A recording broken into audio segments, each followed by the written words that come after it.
பாலசுப்பிரமணியர் அருளால் ஆன்மீக அன்பர்கள், நேயர்கள், ஜோதிட ஆர்வலர்கள் அனைவருக்கும் அன்பான வணக்கங்கள். நான் உங்கள் ஜோதிடர் ஸ்ரீ குரு சுந்தரவடிவேல்.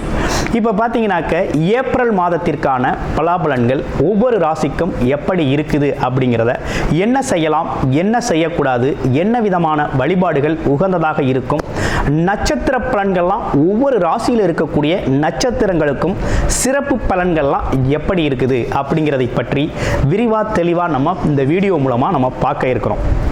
அந்த வகையில் பார்த்தீங்க அப்படின்னு கேட்டிங்கனாக்க, இப்போ இந்த மாதத்தோட சிறப்புகள் என்னென்ன இருக்குது அப்படின்னு பார்த்தோம்னா, ஏப்ரல் மாதத்தில் 8 விதமான சுப முகூர்த்தங்கள் அப்படிங்கிற ஒரு விஷயம் ரொம்ப சிறப்பாக இருக்குது. அடுத்து பார்த்துங்க, பங்குனி உத்திர திருநாள் வருது. அடுத்து பாருங்கள், தமிழ் புத்தாண்டு, அடுத்து அட்சய திதியை, அடுத்து குரு பூஜை, பெரிய வியாழன் அப்படின்னு சொல்லி பல்வேறு விதமான நிகழ்வுகள் அப்படிங்கிறது இந்த மாதத்தில் நிறையவே இருக்குது. அதையும் தாண்டி வாஸ்து நாள் அப்படிங்கிறதும் இந்த மாதத்தில் இருக்குது. அப்போ இப்படிப்பட்ட சிறப்பு மிக்க இந்த மாதத்தில் உங்களுடைய ராசிக்கு இந்த கிரக பயிற்சிகள், கிரக மாற்றங்களால் என்னென்ன மாற்றங்களை நீங்கள் செஞ்சுக்கலாம், என்ன விதமான முயற்சிகள் கை கொடுக்கும் அப்படிங்கிறதை பற்றி விரிவாக தெளிவாக ஒவ்வொரு ராசிக்கும் மிக அழகாக பார்க்க இருக்கிறோம். நீங்கள் முழுமையாக இந்த வீடியோவை பாருங்கள். இப்போ உங்களுக்கு உங்களுடைய ராசிக்கு எப்படி இருக்கும் அப்படிங்கிறத இப்போ பார்க்கலாம். மகர ராசி காலச்சக்கரத்தின் 10வது ராசியான மகர ராசி தொழில் கர்மம் சம்பந்தப்பட்ட இடத்த குறிக்குது. அது இல்லாமல் பார்த்தீங்க அப்படின்னா, இவ்வளவு நாளாக சனி பகவான், அதாவது 7.5 சனி பாதிப்பில் இருந்தது மகர ராசி. இப்போ ஒரு முழுமையான விடுதலையை அடைஞ்சாச்சு. சனி பகவான் ராசிநாதனாக இருந்தாலும் அவரோட காலகட்டத்தில் நீதி நேர்மை தவறாமல் ஒரு பெரிய அனுபவத்தை உங்களுக்கு கொடுப்பாரு. அது எப்படின்னா, ரிலேஷன்ஷிப், சொந்த பந்தங்கள், அடுத்து மணி ஃப்ளோ, அதாவது வருமானத்திற்கான செலவு, அடுத்து பார்த்தீங்கன்னா உடல் ஆரோக்கியம், ஹெல்த் ரிலேட்டடான சில விஷயங்கள், இதிலெல்லாம் பார்த்தீங்கன்னா அவரோட பாதிப்புகளை தடம் பதிச்சிருப்பார். அவருக்குன்னு ஒரு ஸ்பெஷலாக கேரக்டர் என்னன்னு கேட்டிங்கன்னா, அனுபவத்தை கொடுப்பார். எல்லாத்துலேயுமே ஒரு இறுக்கமான ஒரு சூழ்நிலையை கொடுத்து அதில் பல்வேறு விதமான சம்பவங்களை நிகழ்த்தி அதில் இருக்கக்கூடிய நிறை குறைகளை எப்படி சீர்தூக்கி பார்க்குறீங்க அப்படிங்கிறதையும், மனநிலையில் எப்படி கலங்காமல் இருக்கிறீங்க, மனதில் எப்படி ஒரு ஸ்ட்ராங்காக இருக்குது அப்படிங்கிறதையும் ஒரு அசைச்சு பார்க்கக்கூடிய ஒரு சூழ்நிலை தான் இந்த 7.5 சனி காலம். ஃபஸ்ட்டு ஜென்மச்சனி, அடுத்து கொஞ்சம் கொஞ்சமாக மாற்றம் அடைஞ்சு இப்போ சனி பகவானிலேருந்து முழுமையான விடுதலை அடைஞ்சாச்சு. இனிமே சுதந்திரம் அப்படிங்கிற காற்று நம்மளோட ராசிக்கு வீச ஆரம்பிச்சிருச்சு. எந்த தடையும் இல்லை. எதுலலாம் சிரமப்பட்டீங்களோ அவை அனைத்துலேயும் சனி பகவான் போகையில் சிறப்பாக கொடுத்துட்டு போயிடுவார். அந்த அனுபவமே உங்களை மிகப்பெரிய ஆசானாக, குருவாக உங்களை வழிநடத்த போகுது. இவை அனைத்தும் பார்த்தீங்கன்னா 1லிருந்து 30 வயசுக்குள்ளே இருக்கவங்களுக்கு இந்த அனுபவம்லாம் கிடச்சிருக்கும். இதே 30 வயசுக்கு மேலே இருக்கவங்களுக்கு 2வது சுற்று அப்படிங்கிறதுனால அது பொங்கு சனியாக செயல்படும். பொங்கு சனினா என்னென்னா, வேலை, தொழில் சார்ந்த விஷயத்தில், வருமானம் சம்பந்தப்பட்ட விஷயத்தில், கர்மம் சம்பந்தப்பட்ட விஷயத்தில் நல்ல சிறப்பாக செயல்படும். அப்போ இந்த காலகட்டத்தில் ஒருபடி முன்னேறிடலாம். சொத்து வாய்ப்பு, தொழில் வாய்ப்புகள், சொத்து சேர்க்கறது இதெல்லாம் நடக்கும். ஆமாம், பாட்டனார் பாட்டி சொத்து எல்லாமே வந்து சேரும். ஆமாம், கொஞ்சம் நியாயம் தர்மப்படி நடந்தீங்க அப்படின்னா அதெல்லாம் இன்னும் கூடுதலாகவே சிறப்பாக நடக்கும். ஸோ ஓகே, இப்போ என்னென்னா கசக்கி புழிஞ்சு தெளிவாயாச்சு. இதே 55 வயசுக்கு மேலே உள்ளவங்களுக்கெல்லாம் உடல் ஆரோக்கியத்தில் குறைபாடு இருக்கும். நரம்பு வியாதி, கை கால் நடக்க முடியாமல் இருக்கிறது, கால் முட்டி வலி, இவை அனைத்தும் வந்து போயிடுச்சு. ஆமாம், அது மட்டும் இல்லாமல் உடலில் ஒரு சோர்வு, எவ்வளவு பேர் கூட இருந்தாலும் மனசில் ஒரு விரக்தி நிலை, ஆமாம் எதையோ ஒன்றை இழந்தது மாதிரி ஒரு சோகம், இவெல்லாம் வந்து போயாச்சு.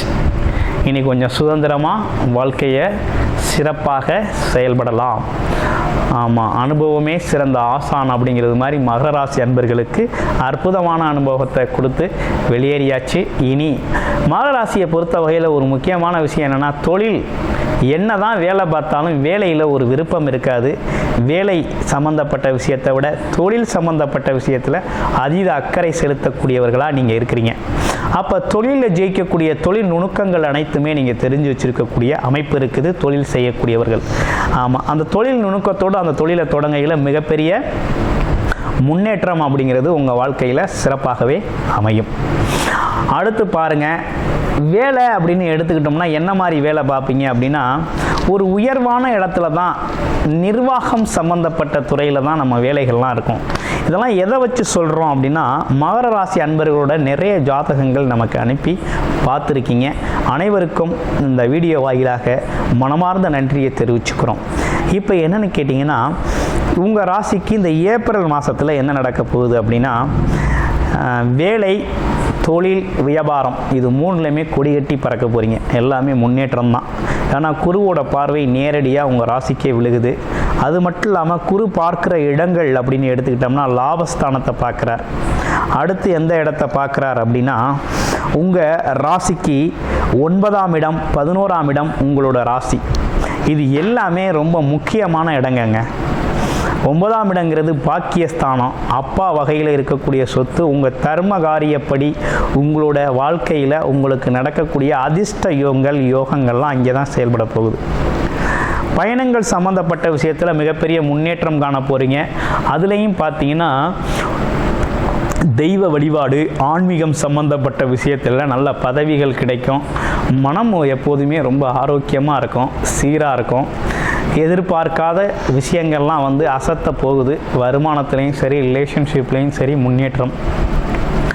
அடுத்து 11ஆம் இடம் எண்ணங்கள் ஈடேறுதல், லாபம் அதிகரித்தல் அப்படிங்கிற ஒரு விஷயம் நடக்க போகுது. அப்போ என்னென்னா, நீங்கள் தொழில் முதலீடுகள்லாம் துணிஞ்சு பண்ணலாம். நீங்கள் செஞ்சுக்கிட்டு இருந்த தொழிலாக இருந்தாலும் சரி, புதுசாகவே தொழிலை ஆரம்பிக்க போகிறதா இருந்தாலும் சரி, பயப்படாமல் துணிஞ்சு செய்யுங்க. மிகப்பெரிய லெவலில் லாபத்தை சந்திக்க போகிறீங்க. அதுலேயும் ஷேர் மார்க்கெட் லாபம்லாம் நல்லா இருக்குது. திடீர் அதிர்ஷ்ட லாபம்லாம் நல்லா இருக்குது. ஆமாம், லாட்டரி யோகம் கூட இந்த காலத்தில் மகர ராசி அன்பர்களுக்கு சில பேருக்கு செயல்படும். அவங்களோட பிறப்பு ஜாதகத்தை நீங்கள் பார்த்துக்கிட்டு அதெல்லாம் நீங்கள் வாங்குறது நல்லது. ஏன்னா சனி பகவான் விடுதலை ஆகிட்டாலே மிகப்பெரிய பொருளாதார மாற்றத்தை கொடுப்பாரு. அந்த வகையில் நடக்கும். இன்னொரு பக்கம் லாபஸ்தானத்தை குரு பகவான் பார்க்கறதுனாலையும் எதிர்பாராத அதிர்ஷ்டம், திருப்பம், ஏற்கனவே கொடுத்த பணம் வர்றது. ஆமாம், அது மட்டும் இல்லாமல் நம்மளோட ஆசைகள்லாம் நிறைவேறுறது.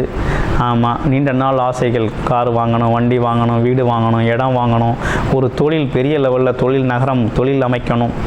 ஆமாம், வெளிநாடு போகணும், வெளியூர் போகணும். அதுலேயும் குறிப்பாக சில பேருக்கு 2வது திருமணம், முதல் திருமணம் டைவர்ஸ் ஆகிடுச்சு, 2வது திருமணம் செய்யணும் அப்படிங்கிற ஒரு விஷயம்லாம் சிறப்பாகவே நடந்தேறும். அப்போ வீட்டில் சுப நிகழ்ச்சிகளும் நடக்கக்கூடிய ஒரு நல்ல மாதமாக இந்த மாதம் அப்படிங்கிறது அமைஞ்சிருக்கு. அப்போ கிட்டத்தட்ட ஓவராலாக 100க்கு 100% நற்பலன் நடக்கக்கூடிய நல்ல ஒரு கிரக சூழ்நிலைகளோட அற்புதமாக அமைந்திருக்கக்கூடிய மாதமாக இந்த மாதம் இருந்திருக்கு. தமிழ் புத்தாண்டு வருது. உங்களுடைய குலதெய்வ வழிபாடு அப்படிங்கிறது ரொம்ப முக்கியம். 9ஆம் இடம் சிறப்பாக வேலை செய்யுது. அதனால் என்னன்னு கேட்டிங்கன்னா, 5ஆம் இடத்துல குரு பகவான் வேற இருக்கிறார். அவர் 3ஆம் இடத்துல பரிவர்த்தனை வேற செய்கிறார். அதனால் வருகின்ற புத்தாண்டில் உங்களோட குலதெய்வம் கோயிலுக்கு சென்று ஏதேனும் நீங்கள் வேண்டுதல்கள் இருந்தால் அன்றைய தினம் நிறைவேற்றிட்டு சிறப்பானதொரு அபிஷேக ஆராதனையோட குலதெய்வத்தை வழிபட்டுட்டு உங்களோட வாழ்க்கையில் அடுத்தடுத்த முக்கிய நிகழ்வுகள் வேண்டுதல்களாக வச்சுட்டு வாங்க. உடனுக்குடனே அனைத்துமே நடக்கும். பொருளாதாரத்தில் மிகப்பெரிய முன்னேற்றம், உடல் ஆரோக்கியத்தில் முன்னேற்றம். அடுத்து பார்த்தீங்கன்னா தொழில், வேலை, வருமானம் சம்பந்தப்பட்ட விஷயத்தில் மிகப்பெரிய முன்னேற்றத்தை சந்திக்கக்கூடிய அற்புதமான காலகட்டமாக அமைஞ்சிருக்கு. இவை அனைத்தும் கோச்சார ரீதியான பலன்களாக இருக்குது. ஆனால் இப்போ என்ன நடக்குது அப்படின்னு பார்க்கையில் உங்களுடைய ஜாதகத்தை நீங்கள் பார்க்கணும். உங்களுடைய ஜாதகம், பிறப்பு ஜாதகத்தில் என்ன தசாபுத்தி அமைப்பு நடக்குது, லக்கண அடிப்படையில் எப்படி இருக்குது, உங்களோட பிறப்பு ஜாதகம் இப்போ நடக்கிற இந்த அமைப்புகளில் சாதகமாக தசாபுத்தி இருந்தால் தான் இவை அனைத்துமே நடக்கும். ஒருவேளை இப்போ உங்களுடைய ஜாதகத்தில் தசாபுத்தி சப்போர்ட் செய்யலை அப்படின்னா இவையெல்லாம் நம்ம வந்து பார்த்துக்கலாம், கேட்டுக்கலாம், நடக்கிற மாதிரி தெரியும், ஆனால் நடக்காது.